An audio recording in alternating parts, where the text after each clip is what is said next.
العظمة لك والملك لا شريك لك. اعوذ باللہ من الشیطان الرجیم. بسم اللہ الرحمن الرحیم. اللہ تبارک و تعالیٰ کا یہ بڑا فضل و کرم ہے کہ اس نے ہمیں مختلف عبادات کی ادائیگی کی توفیق عطا فرمائی. ان میں سے بعض عبادات وہ ہیں جو ہم پر فرض یا واجب قرار دے دی گئی ہیں. اگر ہم ان میں کوتاہی کا ارتکاب کریں گے تو گناہ گار ہوں گے. اور بعض عبادات ایسی ہوتی ہیں جن کا کرنا نہ کرنا بندے کے اختیار میں ہوتا ہے کہ اگر وہ کریں گے تو ثواب کے مستحق ہوں گے، نہیں کریں گے تو اس پر کوئی گناہ وغیرہ مرتب نہیں ہوگا. عمرہ ایک ایسی ہی عبادت ہے جو اللہ تبارک و تعالی نے ہمارے لیے سنت قرار دی ہے. اگر ہم اس کو ادا کریں گے تو انشاءاللہ فضیلت کا باعث ہوگا اور باعث بلندی درجات بنے گا. اور اگر کوئی جان بوجھ کر عمرہ ترک بھی کر دے تو اس سے کوئی فرق نہیں پڑتا، کیونکہ یہ ایک سنت کریمہ ہے. ہاں، وہ فضیلت سے ضرور محروم رہے گا. تو جس کو بھی موقع ملے، جس کو اللہ تبارک و تعالی توفیق عطا فرمائے، تو اس کو چاہیے کہ وہ عمرہ ضرور کرے، بلکہ کثرت سے کرنے کا موقع ملے تو اس کی بھی سعادت حاصل کرے. کیونکہ نبی کریم صلی اللہ علیہ وسلم نے اس کی فضیلت بیان کرتے ہوئے ارشاد فرمایا کہ حج اور عمرہ انسان کے گناہوں اور محتاجی کو اسی طرح دور کر دیتا ہے جیسے بھٹی سونے، چاندی اور لوہے کے میل کو دور کر دیتی ہے. تو جس طریقے سے سونا بھٹی سے جب باہر آتا ہے پہلے میلا ہوتا ہے پھر بالکل صاف ستھرا ہو جاتا ہے، اسی طرح عمرہ کرنے والا عمرہ کرنے سے پہلے اگر گناہوں کی آلودگی سے آلودہ ہوتا ہے تو عمرہ کرنے کے بعد اللہ تعالیٰ اسے پاک و صاف فرما دیتا ہے. اور رمضان میں عمرہ ادا کرنے کے بارے میں خصوصاً نبی کریم صلی اللہ علیہ وسلم نے ترغیب کلام ارشاد فرمایا. آپ ارشاد فرماتے ہیں کہ جس نے رمضان میں عمرہ ادا کیا تو وہ ایسا ہی ہے جیسے اس نے میرے ساتھ حج کیا. تو اس میں بہت زبردست فضیلت کا بیان ہے. ہمیں چاہیے کہ اگر ممکن ہو سکے تو رمضان میں خصوصاً عمرے کی سعادت حاصل کریں تو انشاءاللہ نبی کریم صلی اللہ علیہ وسلم کے ساتھ گویا کہ حج کی سعادت حاصل ہو گئی. جب انسان کسی بھی عبادت کا ارادہ کرتا ہے تو اس سے پہلے اس کے بارے میں ضروری معلومات کا حاصل کرنا لازم ہے. اگر ہم معلومات حاصل نہیں کریں گے تو اس کے کئی نقصانات ہوتے ہیں. ایک نقصان تو یہ ظاہر ہوگا کہ ہم بہت سی اغلاط میں مبتلا ہو جائیں گے جس کی بنا پر اس مقدس مقام پر پہنچنے کے باوجود، مثلا عمرہ اگر ادا کر رہے ہیں تو یا کوئی بھی عبادت ادا کر رہے ہیں تو اس میں ہم ایسی غلطیوں کا ارتکاب کر بیٹھیں گے جس کی بنا پر شدید گناہ حاصل ہوگا. اور اتنا تو کم از کم ضرور ہے کہ انسان ان فضیلتوں اور برکتوں سے محروم رہ جاتا ہے جو ایک عبادت کو کامل طریقے سے ادا کرنے کے جواب میں حاصل ہوتی ہیں. کم علمی کے ساتھ انسان کبھی بھی عبادت کو کامل طریقے سے ادا نہیں کر سکتا. عمرہ بھی ایک بڑی مقدس عبادت ہے. اسے بھی ہم کامل طریقے سے اور شریعت کے بتائے ہوئے تمام اصولوں کی روشنی میں ادا کریں گے تو انشاءاللہ بہت زیادہ فضیلت کا باعث ہوگا. اور جو فضیلت میں نے آپ کی خدمت میں ابھی عرض کی ہے انشاءاللہ اس میں سے ہمیں بہت زیادہ حصہ ملے گا. تو چند باتیں عمرے سے متعلق ضروری باتیں آپ کی خدمت میں عرض کروں گا. عمرے کی سعادت حاصل کرنے والے خصوصی طور پہ اس کو سماعت فرمائیں، اور جن کو ابھی عمرے کی سعادت حاصل نہیں ہوئی وہ اس نیت سے ان کو سنیں اور ذہن میں محفوظ رکھنے کی کوشش کریں کہ کبھی اللہ تبارک و تعالی آپ کو توفیق عطا فرمائے تو یہ مسائل انشاءاللہ آپ کے لیے نافع رہیں گے. جب انسان عمرے کا ارادہ کرے تو پہلے ضروری کچھ سامان ہوتا ہے، وہ ضرور آپ دھیان میں رکھیں. مثلا مرد حضرات جو ہیں وہ ایک تو احرام کی چادریں یہ 2 جوڑے لے لیں، یعنی ایک تہبند ہوتا ہے، ایک اوپر کی چادر ہوتی ہے، اس طرح 2 جوڑے لے لی جائیں تو بہت بہتر ہوتا ہے کہ کبھی پاکی ناپاکی کا مسئلہ ہو جاتا ہے، کبھی کپڑے میلے بھی ہو جاتے ہیں تو پھر وہاں پر بدلنے میں آسانی رہے گی. اس کے علاوہ قلم، ڈائری، کوئی ایک بڑا بیگ جو سامان کے لیے ہو، ایک چھوٹا بیگ جس میں آپ اپنا ضروری دستی سامان یعنی پاسپورٹ وغیرہ، ٹریول چیک وغیرہ آپ رکھ سکیں. اس کے علاوہ ایک بیلٹ جو احرام باندھنے کے لیے ہو، اور احرام کو ویسے تو وہ سنبھالنے کے لیے ہوتی ہے لیکن فقہ حنفی کے روح سے احرام کو روکنے کی نیت سے کچھ باندھنا مکروہ ہوتا ہے. لہذا فقہاء نے فرمایا کہ اگر اس بیلٹ کو باندھتے ہوئے فقط اپنے پیسوں کی حفاظت کی نیت کی جائے تو پھر کراہت ختم ہو جائے گی. لہٰذا اس نیت سے وہ بیلٹ باندھ سکتے ہیں کہ میں اپنے جو ضروری دستی سامان ہے یا پیسے وغیرہ ہیں وہ اس کی جیب میں رکھوں گا، تو اب اس کا باندھنا باعث کراہت بھی نہیں رہے گا، تو بیلٹ بھی لے لیں۔ اس کے علاوہ جیسے کہ آگے انشاءاللہ عرض بھی کریں گے کہ مرد حضرات کے لیے حالت احرام میں اپنے پاؤں کی جو اوپر کی پشت ہے اس کا ڈھکنا منع ہوتا ہے، لہٰذا ایسا جوتا پہننا جس سے یہ پشت ڈھک جائے یہ غلط ہوگا، لہٰذا جانے سے پہلے 1 یا 2 جوڑی ہوائی چپل لے لیں تاکہ اس کی بدی جو ہے وہ خالی اوپر رہیں گی اور یہ ہڈی ہماری خالی رہے گی اور ہم کراہت سے محفوظ رہیں گے۔ اس کے علاوہ ہو سکے تو ایک حج کی کتاب یا عمرے کی کتاب اپنے ساتھ ضرور رکھیں کہ مسائل چاہے ہم کتنا ہی سنیں لیکن جب وہاں پر پہنچتے ہیں تو بسا اوقات بہت سے مسئلے ذہن سے نکل جاتے ہیں، لہذا مسلسل مسائل کو پڑھنا اور ان کو ذہن میں محفوظ رکھنا ضروری ہوتا ہے۔ اس کے علاوہ کچھ نعتوں کی کیسٹیں، خوش الہان نعتوں کی کیسٹیں رکھ لیں تاکہ مدینہ منورہ کے سفر میں خصوصی طور پر ذوق برقرار رہے۔ اس کے علاوہ باقی جو سامان ہیں، مثلا آپ پاسپورٹ وغیرہ سنبھال کے، اور اس کے علاوہ ٹریولر چیک اگر آپ رکھنا چاہیں، پیسہ وغیرہ، سرما، کینچی اور دیگر جو ضروریات کا سامان ہوتا ہے، صابن وغیرہ، لیکن وہ خوشبو والا نہیں لیجیے گا، بغیر خوشبو والا صابن، یہ تمام سامان ہم پہلے رکھ لیں اور مطلب اپنے بیگ میں ان کو شمار کر کے اچھی طرح دیکھ لیں، بہت بہتر ہے، ورنہ وہاں پر جا کر بسا اوقات دقت ہوتی ہے۔ یہ بھی یاد رکھیں کہ جب آپ احرام باندھیں اس سے پہلے مثلا مرد حضرات جیسے ہیں تو یہ گھر سے جب نکلیں تو بہتر یہ ہے کہ اپنا حلق کروا لیں، یعنی سر منڈوا لیں۔ اس کا فائدہ یہ ہوگا کہ جب پہلے ہی گھر سے نکلتے وقت ہی انسان یعنی احرام کی نیت کرنے سے پہلے حلق کروا لے گا تو پھر اس کو بال ٹوٹنے کے جواب میں جو صدقہ وغیرہ اس پہ لازم ہوتا ہے، جرمانہ لازم ہوتا ہے، اس سے حفاظت ہو جاتی ہے۔ ورنہ اگر بال آپ پہلے نہیں کاٹیں گے تو جیسے مسح کرتے ہیں تو بال جھڑ جاتے ہیں، کنگھا کیا مثلا تو بال جھڑ گئے، یا ویسے ہاتھ پھیرتے ہیں تو بعض اوقات بال جھڑ جاتے ہیں اور ان میں بسا اوقات صدقہ وغیرہ لازم ہو جاتا ہے۔ تو اس کفارے سے بچنے کے لیے بہتر یہ ہے کہ مرد حضرات اپنے گھر سے ہی حلق کروا لیں۔ آپ اگر یہ احرام کی چادریں گھر سے باندھنا چاہیں، یعنی مرد حضرات گھر سے باندھنا چاہیں تو حرج نہیں ہے، لیکن آپ گھر سے عمرے کی نیت نہ کریں۔ نیت کس مقام پہ کی جائے گی انشاءاللہ آپ کی خدمت میں عرض کریں گے۔ اپنے گھر والوں سے اچھی طرح ملیں، محبت سے ان سے اپنے سابقہ خطاؤں کی معافی طلب کریں، کسی نے آپ کے ساتھ زیادتی کی ہے تو اس کو معاف کریں اور پھر آپ ایئرپورٹ کی طرف روانہ ہو جائیں۔ دیکھیں بعض اوقات ایسا ہوتا ہے کہ کچھ لوگ پہلے مکہ المکرمہ جاتے ہیں پھر مدینہ منورہ آتے ہیں، اور بعض ایسے ہوتے ہیں جو پہلے ان کی فلائٹ مدینہ منورہ جاتی ہے پھر وہ مکہ مکرمہ آتے ہیں۔ ان دونوں کے احرام باندھنے میں تھوڑا سا فرق ہوتا ہے۔ اگر آپ پہلے یہاں سے مکہ المکرمہ جانے کا ارادہ رکھتے ہیں اور آپ کی فلائٹ پہلے جدہ جائے گی پھر آپ مکہ المکرمہ جائیں گے، ان کے لیے تو طریقہ یہ ہوگا جو میں ابھی تفصیلاً عرض کروں گا۔ اور اگر آپ پہلے مدینہ منورہ جانا چاہتے ہیں اس کے بعد مکہ المکرمہ تو پھر آپ ابھی یہاں سے احرام کی چادریں وغیرہ بالکل بھی نہ باندھیں۔ ہاں مرد حضرات حلق کروانا چاہیں کروا لیں، ورنہ یہ جب آپ لوگ مدینہ منورہ پہنچیں گے، حاضری سے فارغ ہوں گے، پھر آپ جب مکہ المکرمہ کی طرف روانہ ہوں گے اس وقت پھر آپ کو احرام وغیرہ باندھنا ہوگا، اور اس کی تفصیل میں بھی عرض کرتا ہوں۔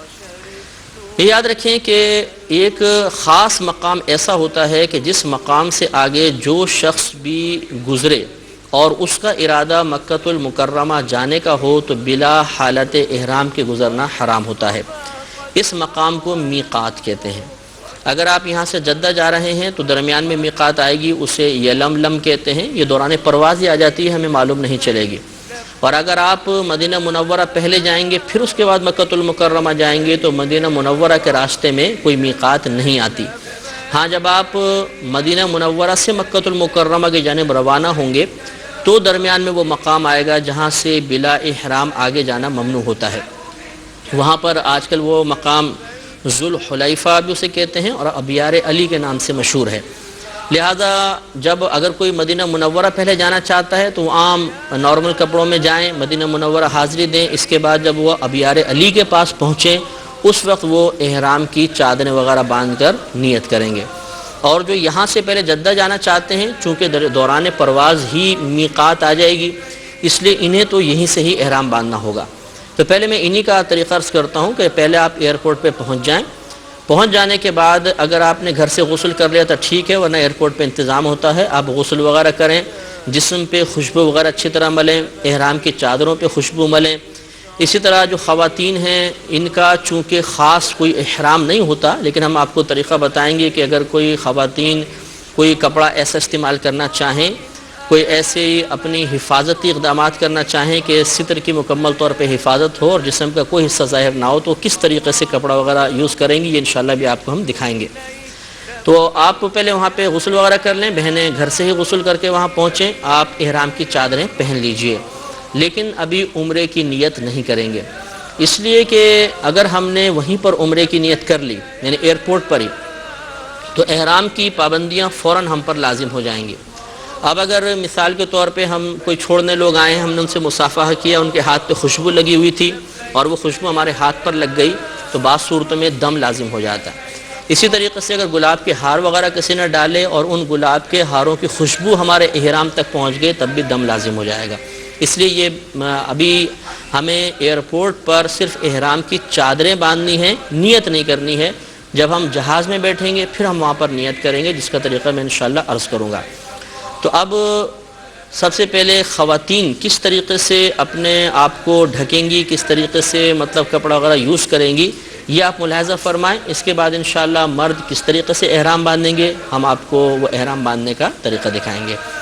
تو بہنیں اپنے لیے ایک اسکارف ٹائپ لے لیجئے، اور بعض اوقات ایک نیچے، ویسے تو عورتوں کا کوئی خاص احرام نہیں ہوتا جیسے میں نے بھی عرض کیا، لیکن اگر وہ اپنے بالوں وغیرہ کی اور پورے جسم کی حفاظت کرنا چاہیں، اور کرنا بھی ہوگا کیونکہ جسم کا کوئی حصہ اگر ستر کھلا رہا تو دم لازم ہو جاتا ہے، لہٰذا وہ اس جیسے بھی آپ کو طریقہ دکھا رہے ہیں اس طریقے کے مطابق اپنے آپ کو ڈھکیں گے. تو آپ بھی ملاحظہ فرمائیں.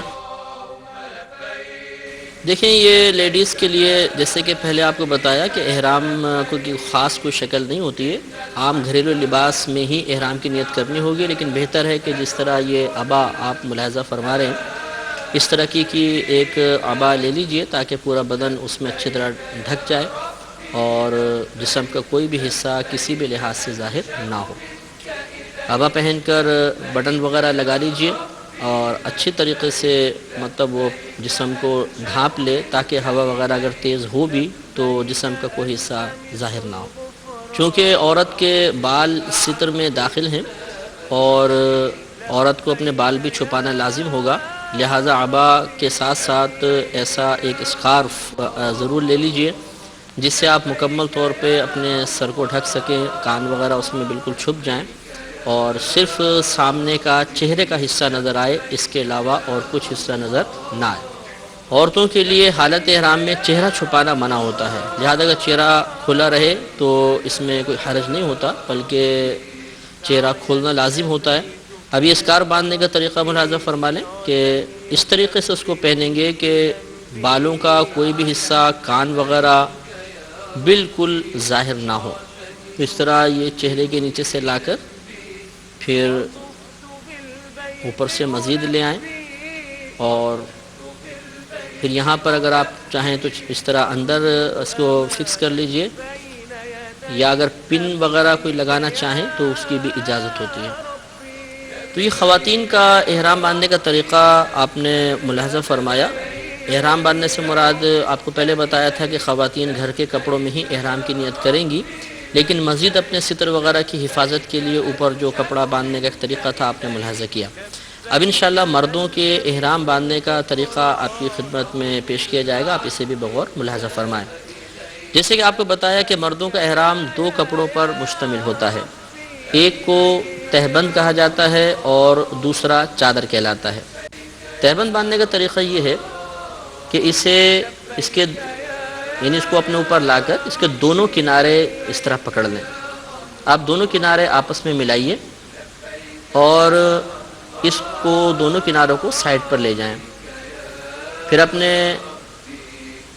ناف کے پاس ہاتھ رکھ کر اس کنارے کو اوپر لے کر آئیے. پھر دوبارہ اس کو اس طرح لے کر آئیں کہ اس کا یہ جو مطلب جتنا طویل کپڑا ہے وہ بل کی شکل میں سامنے ہو جائے. مختلف طریقے ہوتے ہیں آپ جیسے باندھیں، لیکن یہ آپ کو جو طریقہ دکھا رہے ہیں یہ آپ اس طرح کر لیں. اور اس طریقے سے مکمل طور پر یہ احرام بن جائے گا، اور اب اس کو سنبھالنے کے لیے اگر آپ چاہیں تو بیلٹ وغیرہ بھی باندھ سکتے ہیں۔ یہ میں نے پہلے آپ کو بتایا کہ لیکن جب ہم بیلٹ باندھیں گے تو سنبھالنے کی نیت نہیں کریں گے، بلکہ ہم پیسے وغیرہ رکھنے کی نیت کریں گے، ضمناً انشاءاللہ احرام روکنے کا فائدہ بھی حاصل ہو جائے گا۔ اس طرح آگے بیلٹ باندھ لیں گے تو انشاءاللہ پھر یہ احرام حرکت نہیں کرے گا، اور یہ آگے اتنا کپڑا رکھنے کا فائدہ یہ ہے کہ جب ہوا تیز چلے گی تو انشاءاللہ چادر اڑ کر ستر وغیرہ نہیں کھلے گا۔ اور آپ ملاحظہ فرما رہے ہوں گے کہ احرام اتنا اوپر باندھیں گے کہ ناف کا سوراخ اور اس کے نیچے کی مقام نظر نہ آئے، کیونکہ مردوں کے لیے ناف کے نیچے سے ستر شروع ہو جاتا ہے، اگر یہ کھلا رہا تو گناہگار ہوں گے۔ بہت سے حاجی صاحبان عمرہ کرنے والے یہ غلطی کرتے ہیں کہ احرام کو ناف کے نیچے سے باندھتے ہیں اور کافی حصہ ستر کا نظر آتا رہتا ہے۔ اب اوپر کی چادر ڈالی جائے گی۔ اس کا طریقہ یہ ہے کہ آپ چادر کو اس طرح ہاتھ میں لے لیں اور اسے اپنے دونوں کندھوں پر ڈالیے۔ الٹے ہاتھ پر کندھے پہ جو پہلو رہے گا وہ ذرا چھوٹا رکھیے، اور دوسرے سیدھے ہاتھ والا پہلو بڑا رکھیں، اور اس کو الٹے کندھے والے پہلو پر لا کر ڈال لیجیے۔ تو یہ احرام باندھنے کا طریقہ ہوگا، اس طریقے سے احرام باندھیں گے۔ بعض حضرات ایک غلط طریقے سے احرام پہنتے ہیں جس کو عید اتباع کہتے ہیں۔ وہ یہ سمجھتے ہیں کہ شاید شروع سے ہی ہمیں اتباع کرنا ہوگا۔ اس کا اتباع کہتے ہیں دراصل سیدھا کندھا کھلا رہے اور چادر جو سیدھا پہلو ہے اسے کندھے کے نیچے سے لا کر پھر اپنے الٹے پہلو پر ڈالیں۔ یہ اتباع کہلاتا ہے۔ جو شکل اس وقت آپ دیکھ رہے ہیں یہ صرف جب آپ طواف شروع کریں گے اس وقت یہ صورت اختیار کی جائے گی، اس سے پہلے اختیار کرنا خلاف سنت ہوتا ہے۔ لہذا اگر آپ ایئرپورٹ پہ احرام باندھیں گے تو پورا دونوں کندھے ڈھکے ہونے چاہیے۔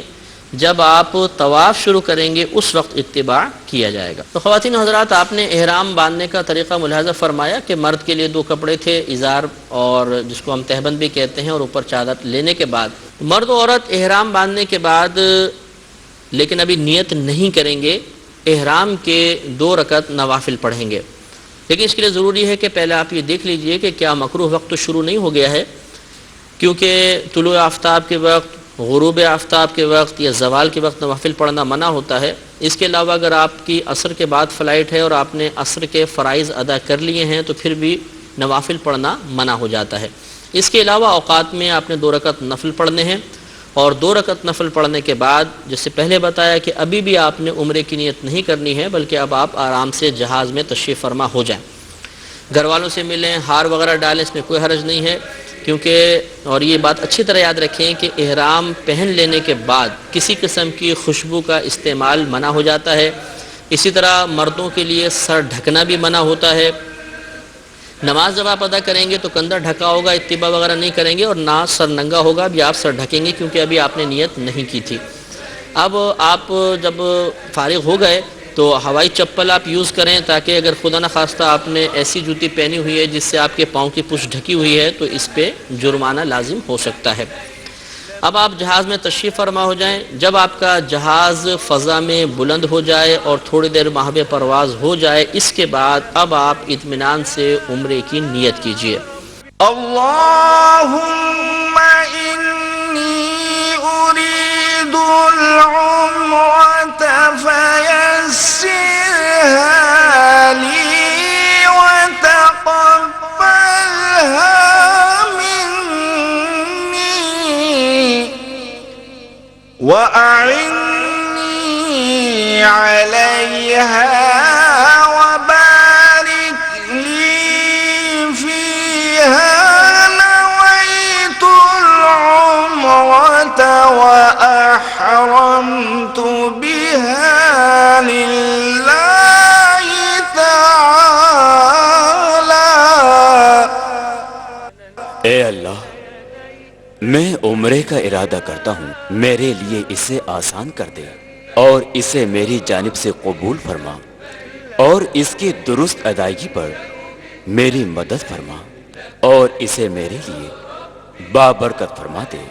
میں نے عمرے کی نیت کی اور اللہ عز و جل کے لیے اس کا احرام باندھا۔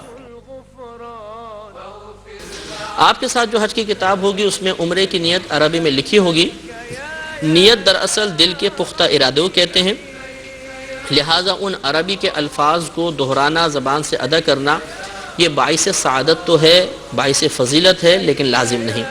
تو آپ دل میں فقط ایسے نیت کر لیں کہ اے اللہ تعالیٰ میں تیری رضا کی خاطر عمرے کا احرام باندھتا ہوں، یا عمرے کے احرام کی نیت کرتا ہوں یا نیت کرتی ہوں، تو آپ کا احرام شروع ہو جائے گا۔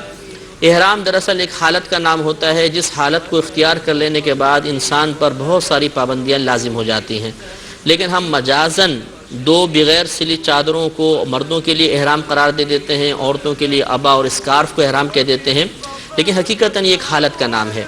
جب آپ عمرے کی نیت کر لیں گے تو یہ حالت آپ پر طاری ہو جائے گی اور بہت سی چیزوں کی پابندیاں ہمیں کرنی ہوں گی۔ یہ بھی یاد رکھیں کہ جب آپ عمرے کی نیت کر لیں گے، آپ نے احرام باندھا، عمرے کی نیت کر لی، تو پھر ایک مرتبہ لبیک کہنا لازم ہوتا ہے۔ لبیک اللہم لبیک لبیک لا شریک لک لبیک ان الحمد والنعمت لک والملک لا شریک لک۔ میں حاضر ہوں، اے اللہ میں حاضر ہوں، میں حاضر ہوں، تیرا کوئی شریک نہیں، میں حاضر ہوں، بے شک تمام خوبیاں، نعمتیں اور ملک تیرے ہی لیے ہے، تیرا کوئی شریک نہیں۔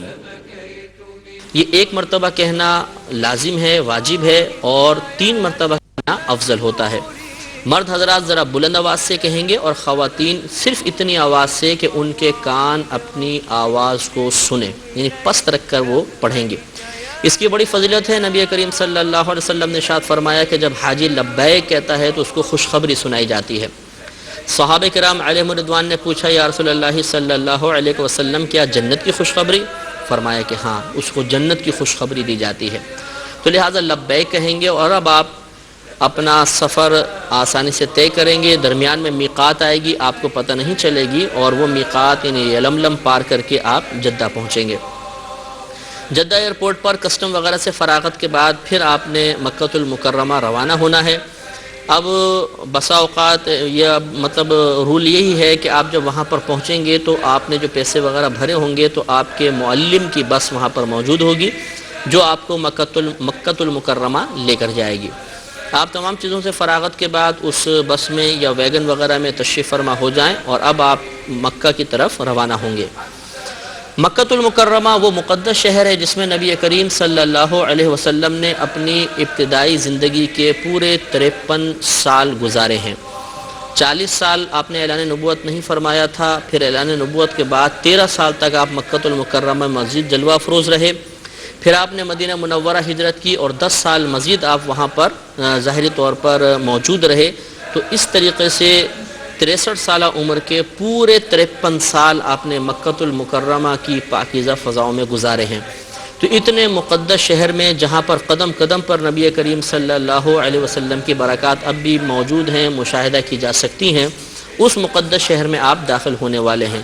تو جو کیفیات ہم پر طاری ہونی چاہیے، جو ہمارے جذبات ہونے چاہیے، جو احساسات ہونے چاہیے، وہ ہمیں اچھی طریقے سے یہیں پر غور کرنا چاہیے کہ کیا کیفیات، کیا جذبات ہمارے ہونے چاہیے۔ بہتر یہ ہے کہ جب ہم وہاں پر پہنچیں تو بالکل اپنے آپ کو ایک مجرم تصور کریں، جیسے ایک بھاگا ہوا مجرم اپنے آقا کی بارگاہ میں حاضر ہوتا ہے، بھاگا ہوا غلام حاضر ہوتا ہے۔ اس طریقے سے سوچیں کہ ہم بھی گناہگار تھے، بدکار تھے، ہم نے ہزارہا گناہ کیے، اور اب اپنے رب کریم کی بارگاہ میں حاضر ہو رہے ہیں، اور وہ بڑا کریم ہے، بہت ہی ہم پر مہربان ہے، اور اپنے کرم سے انشاءاللہ ہماری خطاؤں سے درگزر فرمائے گا۔ تو گناہوں کو یاد کرنا، پچھلی زندگی کی خطاؤں کو یاد کرنا دل کو نرم کر دے گا، اور انشاءاللہ قلبی یہ نرمی ہمارے آنسوؤں کے نکلنے کا سبب بن جائے گی۔ جب مکہ المکرمہ پر پہلی نگاہ پڑے تو درود پاک پڑھیں اور فوراً دعا مانگیں کہ یہ مقبولیت کا موقع ہوتا ہے، اور رونا آئے تو خوب روئیں۔ مکہ المکرمہ بڑا مقدس شہر ہے، اس میں داخل ہونے کے بعد حتی الامکان کوشش کریں کہ کوئی بھی لمحہ آپ کا ضائع نہ ہو۔ کیونکہ نبی کریم صلی اللہ علیہ وسلم کا فرمان عالی شان ہے کہ مکۃ المکرمہ میں ایک نیکی 1,00,000 نیکیوں کے برابر ہے۔ تو آپ وہاں پر جا کے جتنی بھی نیکیوں کا ارتکاب کریں گے ہر نیکی پر آپ کو 1,00,000 نیکیاں ملیں گی۔ لہذا جیسے ہی آپ مکۃ المکرمہ میں داخل ہوں اس کے بعد ایک لمحہ بھی ضائع کرنا بہت ہی بڑی محرومی کی بات ہوگی۔ لہذا زبان پہ ذکر الہی جاری ہو اور نبی کریم صلی اللہ علیہ وسلم پہ درود پاک پڑھا جا رہا ہو، اور حالت احرام میں خصوصاً اگر آپ کثرت سے لبیک پڑھیں تو یہ اللہ تعالیٰ کو بہت ہی محبوب ہے۔ لہذا مرد حضرات کو چاہیے کہ کثرت سے لبیک پڑھتے رہیں، خواتین بھی پڑھیں اور ساتھ ساتھ درود پاک وغیرہ بھی پڑھیں، تو اس میں شرعاً کوئی حرج نہیں ہوتا۔ اب آپ پہلے اپنے اس مقام پہ پہنچ جائیں جہاں پر مطلب کوئی کمرہ وغیرہ آپ نے لیا ہوا ہے، وہاں پہ آرام سے سامان رکھ کر اب آپ مسجد الحرام کی طرف روانہ ہوں گے تاکہ عمرے کی ادائیگی کی جائے۔ چونکہ ہمارے پروگرام کا وقت ختم ہو رہا ہے تو انشاءاللہ تعالی بقیہ مناسک عمرے کے اور پھر مدینہ منورہ کی حاضری کا طریقہ اگلے پروگرام میں آپ کی خدمت میں بالتفصیل عرض کیا جائے گا۔ اب مجھے اجازت مرحمت فرمائیں، انشاءاللہ اگلے ملاقات میں دیگر مسائل کے ساتھ دوبارہ حاضری کا شرف حاصل ہوگا۔ وآخر دعوانا ان الحمد للہ رب العالمین۔